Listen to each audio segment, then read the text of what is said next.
D-Lo for a boxer. Hey, man, I'm the last person to kick a man when he's down. You know what I'm saying? Well, I ain't going to say I'm the last, but I'm one of those people who rarely, I go out of my way not to try to kick a person while they're down.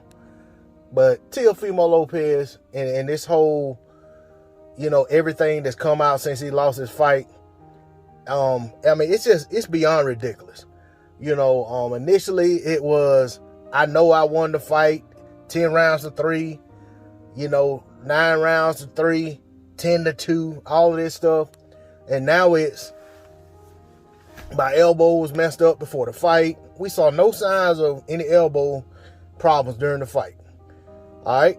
Now it's, he almost died. He had all these pre-existing conditions going into the fight, all these medical conditions he shouldn't have fought. Had he pulled out of the fight, people would have criticized him and this, that, and the other. And a lot of this I'm saying, I'm getting off of Ellie Setbacks video. Shout out to Ellie. He does great work. But when it comes to certain fighters, man, Ellie is the first to jump out in front of a bullet for him. And I'm just going to call it like it is. Even the Oscar Valdez situation. He's the first one to jump out there talking about he knows Oscar Valdez, wouldn't do this and wouldn't do that.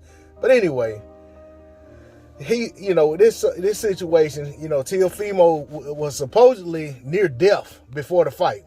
He had all this stuff going on. Everybody's criticizing him now. Nobody knew what he was going through, etc., etc. Man, we saw Teofimo Lopez dang near every day before coming up to this fight. Teofimo was everywhere and anywhere on a consistent basis. You couldn't go on YouTube and look up a video about Devin Haney without Teofimo Lopez popping up somewhere. You couldn't go look at stuff about Canelo without Teofimo Lopez popping up. You know what I'm saying? It was crazy, man. He's in everybody's, interviews. He done been at almost, just about, 3 or 4 fights prior to his fight. He's at the fights doing interviews, talking about he wants to fight, talking about he knows Josh Taylor's going up in weight, needs to go up to 147 or is going to go up to 147, but he wants to fight him at a catch weight between 135 and 140. Man, I'm sorry, man. I'm not going to empathize or sympathize with Teofimo Lopez because he went out there and lost a fight. People lose fights every day in real life. They lose fights in sports. You know what I'm saying? And I'm not even talking about just boxing. You got a lot of sports where people go out there and get into fights and get touched up. But in combat sports, winning and losing is a part of the game. You go out there, man, you lost the fight. Let it go. If you got all this other stuff going on, oh well, take care of it. But everybody don't need to know about that.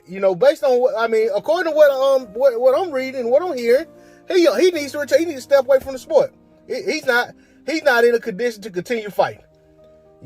So forget about those 2 pay-per-view fights that his dad was talking about. Forget about the fight, the other fight on ESPN that his dad was talking about. Man, just retire and take care of yourself. If you're that bad off, the sport of boxing ain't for you at this point. Take some time off, get your health in order, maybe come back a few years down the line once all these health conditions have subsided. Because according to Ellie, Teofimo Lopez, his health age is about 95 years old. So he needs to work on trying to get that down some and get himself just in good enough shape to live a quality life, let alone worry about getting in a boxing ring. Man, that's all I got on it. I don't feel sorry for that man. He went out there and lost a fight. He needs to just accept it, go back to the drawing board, retool, rebuild, and put himself back in contention to work his way back up. It ain't the end of the day. But like I said, if he's that bad off like they're talking, just go ahead and hang him up. That's all I got on it. D-Lo 404 Boxing. Like, share, comment, subscribe. I'm out. Peace.